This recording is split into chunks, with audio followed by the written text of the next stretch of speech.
মা হুয়ার রূহ, মুহাম্মদ আমাদেরকে বলে শোনাও রূহ কারে বলে, কেমন করে আসে, কেমন করে যায়, এ ব্যাপারে কি জানো বলো। 2 নাম্বার প্রশ্ন, মান হুম আসহাবুল কাহফ, আসহাবে কাহফ সম্পর্কে কি জানো। 3 নাম্বার প্রশ্ন, মান হুয়া যুলকারনাইন, যুলকারনাইন বাদশা সম্পর্কে কি জানো। আল্লাহর হাবিব সাল্লাল্লাহু আলাইহি ওয়াসাল্লাম বললেন গাদান উজিবুকুম, আগামীকাল বলে দেব। কি বললেন সবাই বলেন, উত্তরে কি বললেন, আগামীকাল বলে দেব। তো আগামীকাল সবাই এসে হাজির, বলো 3টা প্রশ্ন রেখেছিলাম গতকাল, উত্তর বলো। আল্লাহর হাবিব সাল্লাল্লাহু আলাইহি ওয়াসাল্লাম বলতে পারলেন না, কারণ ওহী আসেনি, তিনি ছিলেন ওহী নির্ভর, ডিপেন্ডেন্ট অন ওয়াহি, dependent on revelation, guided by the ওয়াহি। তিনি এর পরের দিনে বললেন গাদান উজিবুকুম, আগামীকাল বলবো। এর পরের দিনে এরা এসে হাজির, উত্তর নাই। আল্লাহর হাবিব সাল্লাল্লাহু আলাইহি ওয়াসাল্লাম আবারও বললেন গাদান উজিবুকুম, আগামীকাল বলবো। এর পরের দিনে এরা এসে হাজির। এরকম 1 দিন 2 দিন 3 দিন নয়, টানা 15 দিন আল্লাহর হাবিব সাল্লাল্লাহু আলাইহি ওয়াসাল্লামের প্রশ্নগুলোর উত্তর করতে পারেন নাই। আল্লাহর হাবিব সাল্লাল্লাহু আলাইহি ওয়াসাল্লামের নবুয়তি জিন্দেগিতে এত বিব্রতকর পরিস্থিতিতে তিনি কখনো পড়েন নাই। ইহুদিরা প্রতিদিন এসে হট্টগোল করে আর মক্কায় রটনা ছড়ায়, দেখো এই লোকটা যদি সত্যি নবী হতো তাহলে তো উত্তর করতে পারতো, ঠিক কি না। যেহেতু উত্তর করতে পারে না, আসলে সে আসল নবী নয়, সে ভণ্ড নবী, মিথ্যা নবী। পড়েন না আউযুবিল্লাহ। 15 দিন পর আল্লাহ আয়াত নাযিল করলেন, ওয়ালা তাকুলান্না লিশাইইন ইন্নী ফাইলুন যালিকা গাদা ইল্লা আইয়াশা আল্লাহ। ও নবী, ভবিষ্যতের ব্যাপারে সামনে থেকে যখন আপনি ওয়াদা দিবেন, ওয়াদা দেওয়ার সময় ইনশাআল্লাহ শব্দটা মিলিয়ে দিবেন। সুবহানাল্লাহ পড়ে। আল্লাহর হাবিব সাল্লাল্লাহু আলাইহি ওয়াসাল্লামকে শিখানোর মধ্য দিয়ে গোটা উম্মাহকে আল্লাহ শিখাইয়ে দিলেন যে ভবিষ্যতের কমিটমেন্ট যখন দিব, প্রমিস যখন দিব, প্রমিস দেওয়ার সময় কি বলবো, কি বলবো। আল্লাহর হাবিব সাল্লাল্লাহু আলাইহি ওয়াসাল্লাম ইনশাআল্লাহ বলতে ভুলে গিয়েছিলেন, এজন্য 15 দিন টানা 15 দিন ওহী আসে নাই। আল্লাহর হাবিব সাল্লাল্লাহু আলাইহি ওয়াসাল্লাম একবার মসজিদে নববীতে ঢুকলেন, ঢুকেই দেখলেন সাহাবারা কথা বলছে। এক সাহাবী বললেন, আমার কাছে তো সবচেয়ে অবাক লাগে যে আল্লাহ তাআলা সর্বপ্রথম যে মানুষকে বানালেন ওনার নাম কি। সবাই পড়েন, তুমি মাটির আদমকে প্রথম সৃষ্টি করিয়া ঘোষণা করিয়া দিলে শ্রেষ্ঠ বলিয়া, তাই তো নূরের ফেরেশতা করে আদমকে সেজদা, ঠিক কিনা। তাই তো নূরের ফেরেশতা করে আদমকে সেজদা, সবার চেয়ে সম্মান দিলে মাটির আদমকে। আল্লাহু আল্লাহু তুমি জাল্লে জালালুহু, শেষ করা তো যায় না গে তোমার গুণগান। আল্লাহু আল্লাহু, সুবহানাল্লাহ পড়েন। এই সাহাবী বললেন যে আমার কাছে সবচেয়ে অবাক লাগে যে আল্লাহ তাআলা প্রথম মানুষ হিসেবে আদম আলাইহিস সালামকে বানালেন আর ওনাকে উপাধি দিলেন সফিউল্লাহ। আদম আলাইহিস সালামের উপাধি উত্তর দিতে হবে আওয়াজ করে। আদম আলাইহিস সালামের উপাধি কি ছিল? আল্লাহর হাবিব সাল্লাল্লাহু আলাইহি ওয়াসাল্লাম দূরে দাঁড়িয়ে শুনছেন সাহাবাদের কনভারসেশন। আরেক সাহাবা বললেন, আরে আমার কাছে তো এর চেয়ে বেশি অবাক লাগে যে তিনি মুসা আলাইহিস সালামকে বানিয়েছেন নাজিউল্লাহ। নাজিউল্লাহ যে আল্লাহর সাথে না যা ইউনাজি মুনাজাত করে, গোপনে কথা বলে, কালিমুল্লাহ। এটা অবাক লাগে যে আল্লাহ তাআলা কোনো মিডিয়া ছাড়া, ভায়া ছাড়া, মাধ্যম ছাড়া পৃথিবীর একটা মানুষের সাথে সরাসরি কথা বলবেন। আমার কাছে তো উনার মর্যাদাটা সবচেয়ে বড় মর্যাদা মনে হয়, উনি নাজিউল্লাহ। আরেক সাহাবা বললেন, আমার কাছে তো এর চেয়ে বেশি অবাক লাগে সাইয়েদনা ইব্রাহিম আলাইহিস সালামের ব্যাপারটা, কারণ উনাকে আল্লাহ তাআলা বানিয়েছেন খলিলুল্লাহ। তাহলে একজনকে পাওয়া গেল সফিউল্লাহ, আরেক নবীকে পাওয়া গেল কালিমুল্লাহ বা নাজিউল্লাহ, আরেক নবীকে পাওয়া গেল খলিলুল্লাহ। এই কনভারসেশন যখন আল্লাহর হাবিব সাল্লাল্লাহু আলাইহি ওয়াসাল্লাম শুনলেন, আল্লাহর হাবিব সাল্লাল্লাহু আলাইহি ওয়াসাল্লাম মসজিদে নববীতে প্রবেশ করে সাহাবাদেরকে বললেন, তোমরা যা বলেছো আমি সব শুনেছি, তোমরা যা বলেছো সব সত্যই বলেছো, ঠিকই বলেছো। আল্লাহ তাআলা একজনকে বানিয়েছেন সফিউল্লাহ, একজনকে বানিয়েছেন খলিলুল্লাহ, একজনকে বানিয়েছেন কালিমুল্লাহ। তবে জেনে রেখো আমি হচ্ছি হাবিবুল্লাহ, আমি Habibullah. The higher status, the higher peak of the status, সবচেয়ে উঁচু স্ট্যাটাস হচ্ছে আমার। খলিলুল্লাহ মানে আল্লাহর বন্ধু, হাবিবুল্লাহ মানে হচ্ছে আল্লাহর বন্ধু। কিন্তু খলিলুল্লাহ এমন বন্ধু যে বন্ধু আল্লাহকে খুশি করার জন্য কাজ করে, আর হাবিবুল্লাহ হচ্ছে আল্লাহর এমন বন্ধু যে বন্ধুকে খুশি রাখার জন্য আল্লাহ নিজেই কাজ করে। আল্লাহর হাবিব সাল্লাল্লাহু আলাইহি ওয়াসাল্লাম ছিলেন হাবিবুল্লাহ। চিল্লায় বলেন, তিনি কি ছিলেন? হাবিবুল্লাহ। এত মর্যাদা, এত সম্মান, এত স্ট্যাটাস গোটা বিশ্বের দ্বিতীয় কারো আছে? আল্লাহর হাবিব সাল্লাল্লাহু আলাইহি ওয়াসাল্লামের নুরানি চেহারার মতো চেহারা পৃথিবীর অন্য কারো আছে? কোন দিক দিয়ে আল্লাহর হাবিবের সাথে কোন মানুষের কোন ধরনের কম্পারিজন, তুলনা চলতে পারে না। Whether it's the fitness, whether it's the skin colour, whether it's the sound, whether it's the status, he is out of any kind of comparison. তিনি সব ধরনের তুলনার ঊর্ধ্বে। As a father, as a teacher, as a commander, as a lawgiver, as a lawmaker, as a reformer of the society, Muhammad is the superman of the world. সুবহানাল্লাহ পড়তে পারলেন না? স্বামী হিসেবে, বাবা হিসেবে, নেতা হিসেবে, সমাজ সংস্কারক হিসেবে, নবী হিসেবে আল্লাহ রাসূল সাল্লাল্লাহু আলাইহি ওয়াসাল্লাম হচ্ছেন এই পৃথিবীর একজন সুপারম্যান। আল্লাহু আকবার। যার উপর একবার দুরূদ পড়লে 10টি রহমত নাজিল করে কে? 10টি গুনাহ মাফ করে কে? যিনি দুরূদ পড়লো তার স্ট্যাটাসকে 10 গুণ বাড়িয়ে দেয় কে? ওই হাবিব সাল্লাল্লাহু আলাইহি ওয়াসাল্লামের উম্মত হতে পেরে আমরা খুশি না বেজার? আমরা আল্লাহর রাসূল সাল্লাল্লাহু আলাইহি ওয়াসাল্লামকে আজকে জানার চেষ্টা করব কোরআনের আলোকে। ইনশাআল্লাহ পড়েন। আল্লাহর হাবিব সাল্লাল্লাহু আলাইহি ওয়াসাল্লাম এতটাই মর্যাদার অধিকারী, ওনার স্ট্যাটাস এত হাই, উনি যদি ওনার মুখ দিয়ে কখনো বলেছেন ইয়েস, ওটা শরীয়তেও ইয়েস। উনি যদি মুখ ফসকে কখনো বলেছেন নো, মানে না, এটা শরীয়তেও না। তার মানে উনি হ্যাঁ বললে এটা হালাল হয়ে যায়, উনি না বললে এটা হারাম হয়ে যায়। উনি আঙ্গুল তুললে চাঁদ ভেঙে 2 ভাগ হয়ে যায়। উনি জমিন থেকে পা উপরে উঠালে আল্লাহর আরশের দিকে মেরাজে চলে যায়। উনি এমন নবী, উনারে বাদ দিলে ইসলাম থাকে না, থাকে? উনি এমন রাসূল, উনারে বাদ দিলে কোরআন বোঝা যায় না, কারণ কোরআন ওনার উপর নাজিল করেছে কে? উনি এমন হাবিব যাকে বাদ দিলে হাদিস বোঝা যায় না, কারণ এই হাদিস হচ্ছে এই প্রিয় নবীর মুখ নিঃসৃত বাণী, ঠিক কি না? উনি এমন রাসূল যাকে বাদ দিলে সালাত বোঝা যায় না, কারণ সালাত কেমন করে পড়তে হয়, আদায় করতে হয় বিশ্বনবী হাতে কলমে শিক্ষা দিয়েছেন, ঠিক কি না? এক সাহাবী সালাত পড়ছিলেন, সালাত পড়ে আল্লাহর হাবিব সাল্লাল্লাহু আলাইহি ওয়াসাল্লামের কাছে আসলেন। আল্লাহ রাসূল বললেন সাল্লি ফা ইন্নাকা লাম তুসাল্লি, রিপিট ইউর সালাহ because you didn't offer your সালাহ ইন এ কারেক্ট ওয়ে। আবার নামাজ পড়া হয় নাই। সাহাবী যে আবার পড়লেন, আবার আসলেন, আল্লাহর হাবিব বললেন আবার পড়া হয় নাই। সাহাবী পরে আসলেন, আল্লাহর হাবিব বললেন সাল্লি ফা ইন্নাকা লাম তুসাল্লি, আবার নামাজ পড়া হয় নাই। এবার সাহাবী এসে কেঁদে দিলেন, এসে বললেন ইয়া রাসূলুল্লাহ, এর চেয়ে ভালো তো আমি পড়তে পারি না। আল্লাহর হাবিব জড়িয়ে ধরলেন আর বললেন আসো শিখিয়ে দেই কেমন করে সালাত পড়বে। সালাতে কোনো তাড়াহুড়ো করবে না। রুকুতে যখন যাবে তোমার পিঠটা হবে স্ট্রেইট ফরওয়ার্ড, স্ট্রেইট ফরওয়ার্ড। রুকু থেকে সোজা হয়ে দাঁড়াবে, 2 সিজদার মাঝখানে সোজা হয়ে বসবে। সিজদায় যখন যাবে রিল্যাক্স করবে। সালাতে কি করতে হয়? রিল্যাক্স। আমার সাথে সাথে সবাই আওয়াজ করে পড়েন রিল্যাক্স। সালাতে রিল্যাক্স করবেন আপনি, তাড়াহুড়ো করতে পারবেন না। আল্লাহর হাবিব সাল্লাল্লাহু আলাইহি ওয়াসাল্লাম শিখালেন কিভাবে সালাত পড়তে হয়। তার মানে এই নবীরে বাদ দিলে সালাত বোঝা যায়, এই নবীকে বাদ দিলে সিয়াম বোঝা যায় না। সিয়াম কেমন করে পালন করতে হয় এই নবী শিখিয়েছেন। এই নবীকে বাদ দিলে হজ বোঝা যায় না, কারণ এই হাবিব বলেছেন খুযু আন্নী মানাসিকাকুম, কেমন করে হজ করতে হয় আমার কাছ থেকে শিখে নাও। এই নবী এমন নবী, এই নবীরে বাদ দিলে জান্নাতে যাওয়া যায় না, ঠিক কি না? এজন্য এই হাবিবের বাদ দেয়া যাবে? আল্লাহর হাবিবের চাইতে শ্রেষ্ঠ কাউরে পাওয়া যাবে? আমার নবীর চাইতে বিশ্বস্ত কেউ আছে? সে কোন বন্ধু বলো বেশি বিশ্বস্ত, সে কোন বন্ধু বলো বড় বিশ্বস্ত,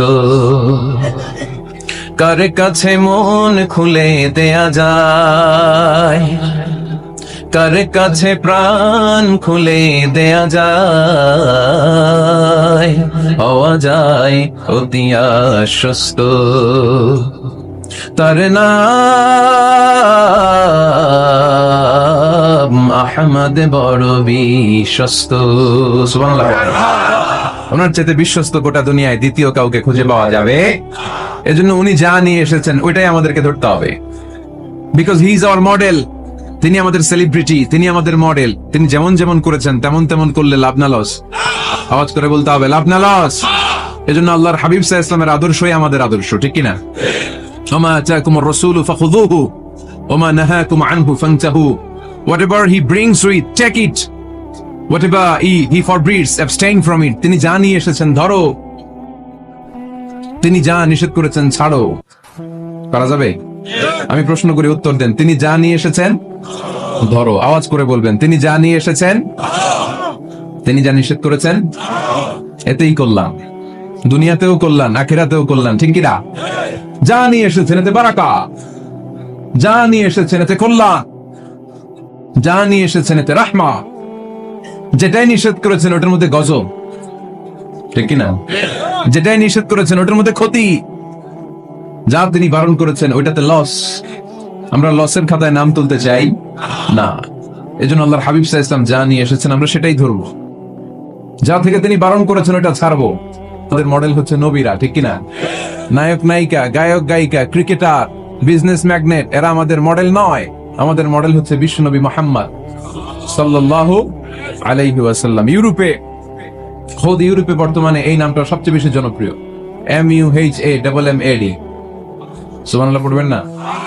সবচেয়ে জনপ্রিয় নাম কি? মুহাম্মদ।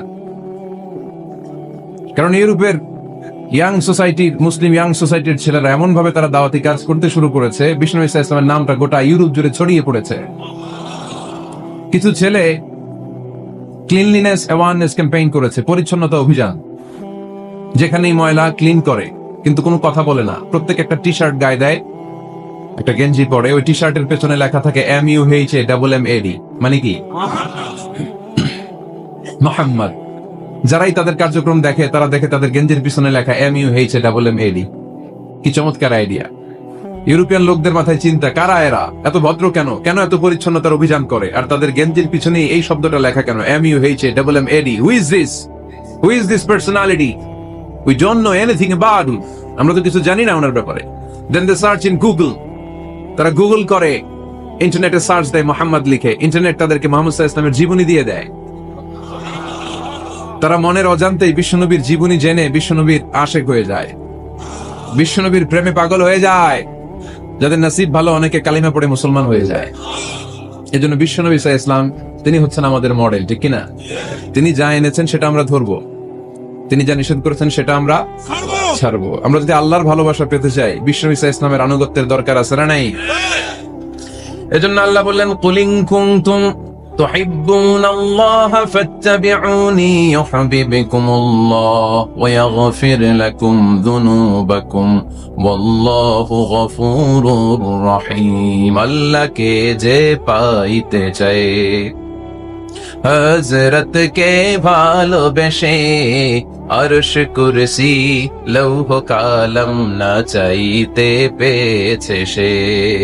রাসূল নামের রশি ধরে যেতে হবে আল্লাহর ঘরে, নদী তরঙ্গে যে পড়েছে ভাই দরিয়াতে সে আপনি মেশে। হযরতের অনুসরণে আরশ কুরসি লৌহ কালাম না চাইতে পেয়েছে সে। সুবহানাল্লাহ পড়ে। এজন্য আল্লাহর হাবিব সাল্লাল্লাহু আলাইহি ওয়াসাল্লামের ভালোবাসা আমাদের অন্তরে থাকার দরকার আছে না নাই? আনুগত্যের দরকার আছে না নাই? তাহলেই আল্লাহর ভালোবাসা পাওয়া যাবে, ঠিক কিনা? আজকে আমরা কোরআনের আলোকে আল্লাহর হাবিব সাল্লাল্লাহু আলাইহি ওয়াসাল্লামকে চিনবো। আমরা কোরআন থেকে জানার চেষ্টা করব তিনি কেমন ছিলেন, কেমন ছিলেন আমার প্রিয় রাসূল। কোরআনুল কারীম থেকে যদি আমরা বিশ্বনবী সাল্লাল্লাহু আলাইহি ওয়াসাল্লামের পরিচয় জানতে চাই, কোরআন সর্বপ্রথম আল্লাহর হাবিবের যে পরিচয়টা আমাদেরকে দিবে, কোরআন বলবে তিনি হচ্ছেন রাসূলুল্লাহ। আমাদের প্রিয় নবীর সবচেয়ে বড় টাইটেলের নাম কি? রাসূলুল্লাহ। সবাই আওয়াজ করে পড়বেন, টাইটেলটার নাম কি? পৃথিবীতে এর চেয়ে বড় টাইটেল আছে? এমপি বলেন, মন্ত্রী বলেন, যাই বলেন না কেন, ধনকুবের বলেন, রাসূলুল্লাহর উপরে কোনো টাইটেল নাই, ঠিক কিনা? কেউ চাইলেই রাসূলুল্লাহ হতে পারে না। হতে পারে? আমরা সবাই মিলে যদি একজনের ভোট দেই, উনি তো রাসূল হয়ে যাবে, তাই না? হবে না? ভোট দিয়ে রাসূল বানানো যায় না? আমাদের মানব জাতির সাথে যদি জিন জাতি একাত্মতা পোষণ করে, মানব জাতি আর জিন জাতিও যদি ভোট দেয়, তাহলে তো রাসূল হবে। ফেরেশতারা যদি বলে আমরাও আছি সাথে, তাইলেও রাসূল বানানো যাবে না। তার মানে রাসূল ইলেকশনে হয় না, রাসূল হয় সিলেকশনে। আর সিলেক্ট করেন কে? আল্লাহু ইয়ালামু হাইসু ইয়াজআলু রিসালাতা। আল্লাহই ভালো জানেন তিনি কাকে রাসূল বানাবেন।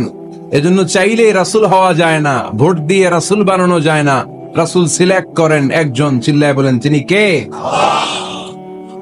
এজন্য কালামুল্লাহ মাজিদে বিশ্বনবীর সর্বপ্রথম যে পরিচয়টা পাওয়া যায়, কোরআন আমাদের সামনে আমাদের নবীর পরিচয় করিয়ে দিচ্ছেন, মুহাম্মাদুর রাসূলুল্লাহ।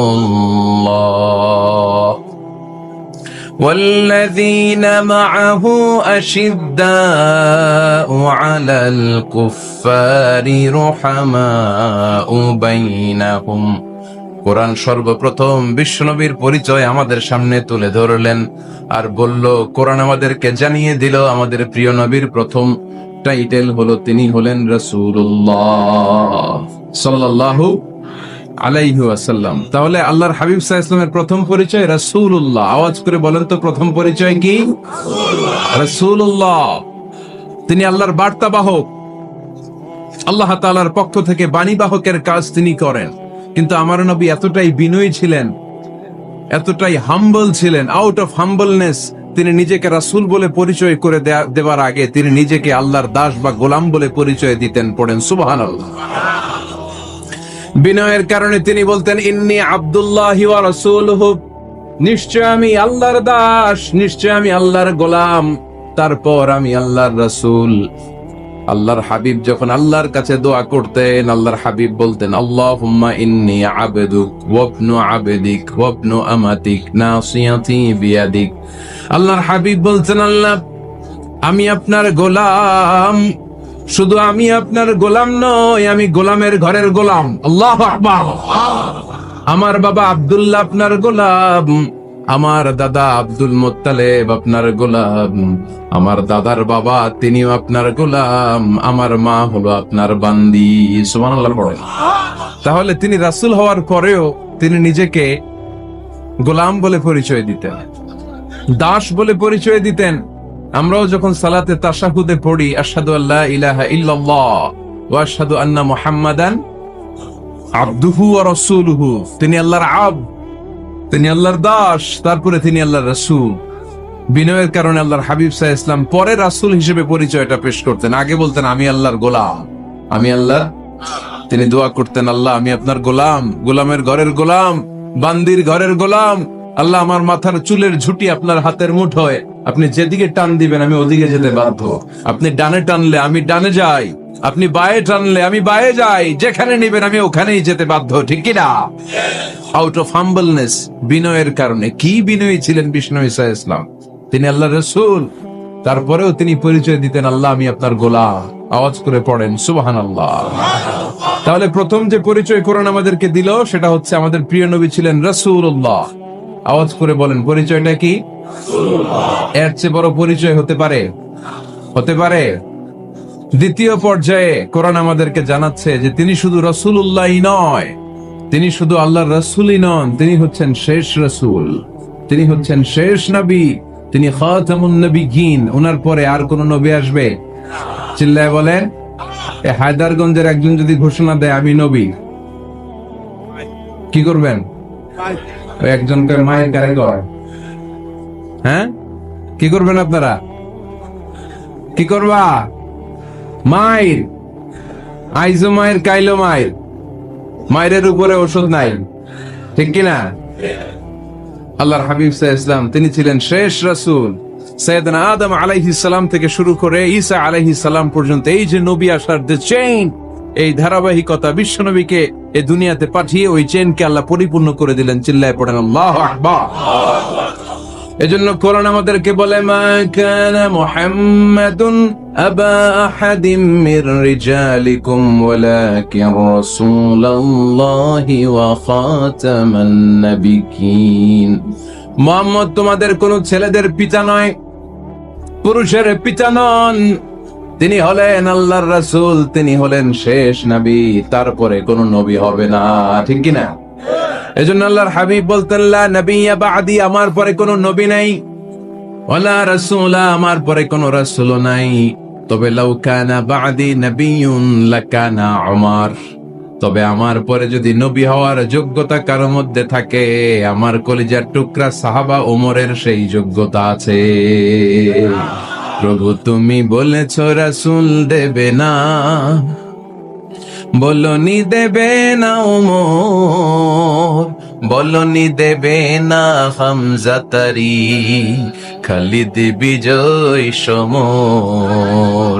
প্রভু তুমি বলেছো রাসূল দেবে না, বলনি দেবে না ওমর, বলনি দেবে না হামজা তারি, খালিদ বিজয় সমর। প্রভু তুমি বলেছো রাসূল দেবে না। ঠিক কি না? আল্লাহর হাবিব বললেন, আমার পরে কোনো নবী নাই, আমার পরে কোনো রাসূল নাই, তবে আমার পরে যদি নবী হওয়ার যোগ্যতা কারো থাকে, ওমরের সেই যোগ্যতা আছে। সুবহানাল্লাহ। আল্লাহর হাবিব সাল্লাল্লাহু আলাইহি ওয়াসাল্লামের জামানায় এক লোক নবুয়তি দাবি করেছিল, ওর নাম ছিল মুসাইলামা। নাম কি ছিল? নাম শুনছেন না আপনারা? এসে নবুয়তির দাবি করে বলে, ইয়া মুহাম্মদ আন-নবুওয়াতু নিসফুন লাকা ওয়া নিসফুন লি। নবুয়ত তোমার অর্ধেক, আমার অর্ধেক, আমার অর্ধেকটা আমারে বুঝায় দাও। নাউজুবিল্লাহ পড়বেন না? আল্লাহর হাবিব বললেন, কি নাম তোর? এই বেয়াদবটা বলল, আমার নাম মুসাইলামা। আল্লাহর হাবিব বললেন, আজ থেকে তুই শুধু মুসাইলামা নয়, আজ থেকে তুই মুসাইলামাতুল কাযযাব, মিথ্যাবাদী ভণ্ড মুসাইলামা। ঠিক কি না? এই বেয়াদবটা বিশ্বনবীকে কপি করত। আমার নবী যেমন যেমন করতেন ও তেমন তেমন করত। আল্লাহর হাবিব সাল্লাল্লাহু আলাইহি ওয়াসাল্লাম মদিনার নবজাতক শিশুদের মাথায় হাত বুলিয়ে দিলে বাচ্চাদের মাথার চুল বড় হয়ে যেত। এই বেয়াদবটাও কপি করে, অনুকরণ করে তার এলাকায় নবজাতক বাচ্চাদের মাথায় হাত বুলিয়ে দিত, কিন্তু চুল বড় হওয়া তো দূরের কথা, যেই বাচ্চার মাথার তালুর মধ্যে এই বেয়াদবের হাত লাগছে, ওই বাচ্চাগুলোর মাথা আজীবন ছিল টাক মাথা, কোনো চুলই গজায় নাই। আল্লাহর হাবিব সাল্লাল্লাহু আলাইহি ওয়াসাল্লাম লোনা পানির কুয়ার ভেতরে কুলি করে ফেলে দিলে ওই কুয়ার পানি মিঠা পানির কুয়ায় পরিণত হয়ে যেত। আর এই বেয়াদব মিঠা পানির কুয়ার মধ্যে কুলি ফেললে ওটা লোনা পানির কুয়া হয়ে যেত। আল্লাহর হাবিব সাল্লাল্লাহু আলাইহি ওয়াসাল্লাম দোয়া পড়ে গাছের মধ্যে ফু দিলে গাছের ফলনে বাম্পার ফলন হতো, আর এই বেয়াদব কোন গাছের মধ্যে ধরলে মুহূর্তের মধ্যে ওই গাছ মরে যেত। তার মানে নবীর সাথে বেয়াদবি করেছে, ঠিক কিনা? আল্লাহর হাবিব সাল্লাল্লাহু আলাইহি ওয়াসাল্লামের পরে আর কোন নবী আছে? মির্জা গোলাম আহমদ কাদিয়ানী নাম শুনছেন?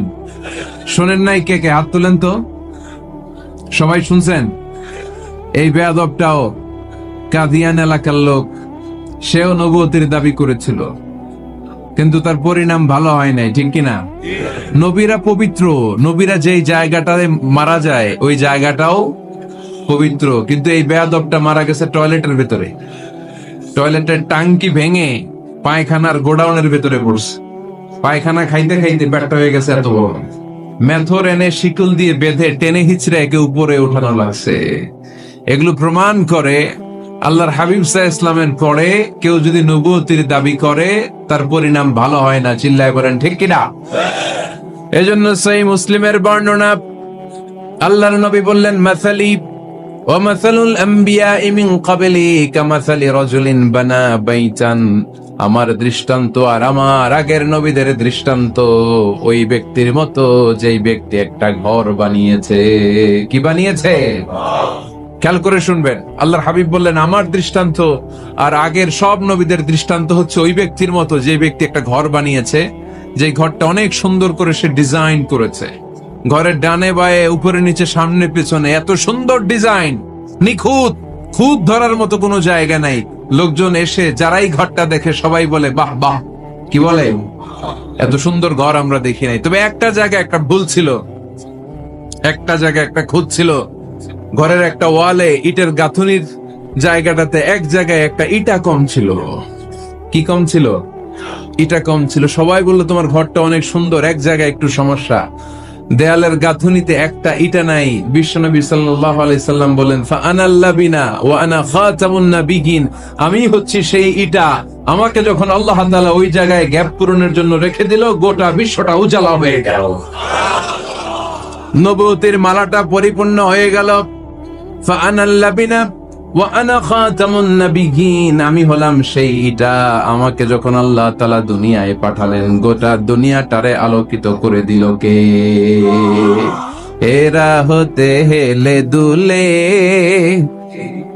নুরানি তনু ওকে আসে হায়, সারা দুনিয়ার হেরে মেরে পর্দা খুলে খুলে চায়, সে যে আমার কামলিওয়ালা কামলিওয়ালা, সে যে আমার কামলিওয়ালা কামলিওয়ালা।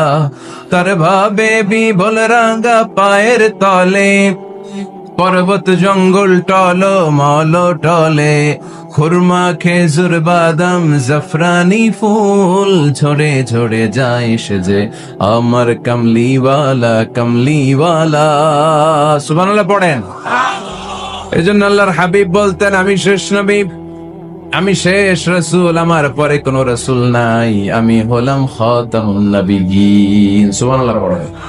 তাহলে কোরআন সর্বপ্রথম আল্লাহর হাবিবের যে পরিচয়টা দিল সেটা হচ্ছে আল্লাহর হাবিব হচ্ছেন রাসূলুল্লাহ। আওয়াজ করে বলেন তো তিনি কি ছিলেন?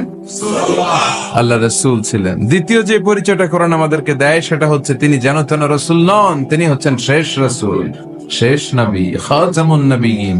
তার মানে আমার নবীর পরে আর কোন নবী পৃথিবীতে আসবে। 3 নাম্বার কোরআন যে পরিচয়টা আল্লাহর হাবিবের আমাদের সামনে তুলে ধরেছে সেটা হচ্ছে তিনি রাসূল ছিলেন, শেষ রাসূল ছিলেন, তবে তিনি মানুষ ছিলেন। তিনি কি ছিলেন?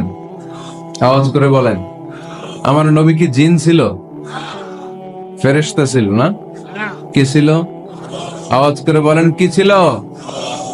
তিনি মানুষ ছিলেন, তবে যেন তেন মানুষ নন, অসাধারণ মানুষ। কেমন মানুষ? তিনি মানব, সাধারণ মানব নন, তিনি মহামানব। অনেকে বলে ইউসুফ আলাইহিস সালাম নবীদের মধ্যে সবচাইতে সুন্দর নবী ছিলেন, বলে না অনেকে? শোনেন নাই আপনারা? এটা ঠিক, উনি অনেক সুন্দর ছিলেন, কিন্তু আমার নবীর চাইতে বেশি সুন্দর? আল্লাহর হাবিব বলতেন আনা মালিহুন ওয়া আখি ইউসুফু সাবিহুন, মানে আমি হচ্ছি মালিহ, লাবণ্যময় সুন্দর, আর আমার ভাই ইউসুফ হচ্ছে সাদা সুন্দর। একদিকে লাবণ্যময় সুন্দর, আরেকদিকে সাদা সুন্দর, কোনটার দাম বেশি? চিল্লায় বলতে হবে কোনটা? আল্লাহর হাবিব ছিলেন মালিহ। মালিহ শব্দটা এসেছে মিলহন থেকে। মিলহন মানে লবণ, মিলহন মানে কি? লবণ। লবণ থেকে লাবণ্যময়। আল্লাহর হাবিব ছিলেন মালিহ, এত সুন্দর ছিলেন। আম্মা জান আয়েশা যখন শুনলেন ওয়াকাত্তা'না আইদিয়াহুন, মিশরের নারীরা বুর্তুকাল কাটতে যে, লেবু কাটতে যে, কমলা লেবু কাটতে যে সাইয়েদনা ইউসুফ আলাইহিস সালামকে যখন দেখলেন, আল্লাহ নবী ইউসুফ আলাইহিস সালামের চেহারার মাধুর্যতা এত সুন্দর ছিল, এত চমৎকার চেহারার গ্ল্যান্স, এটা দেখে মিশরের নারীরা লেবু কাটতে যে আঙ্গুল কেটে ফেলেছিল। আল্লাহর কোরআন সাক্ষী। সুবহানাল্লাহ পড়া। এই ঘটনা যখন আম্মা জান আয়েশা রাদিয়াল্লাহু তাআলা আনহা শুনলেন, তিনি বললেন, ও মিশরের নারীরা, তোমরা ইউসুফ নবীর সৌন্দর্য দেখে লেবু কাটতে যে আঙ্গুল কেটেছো, আমার স্বামী বিশ্বনবী মুহাম্মদ সাল্লাল্লাহু আলাইহি ওয়াসাল্লামের চেহারা যদি দেখতা, তাহলে লেবু কাটতে যে আঙ্গুল নয়, কলিজাটা কেটে টুকরা টুকরা করে দিতা।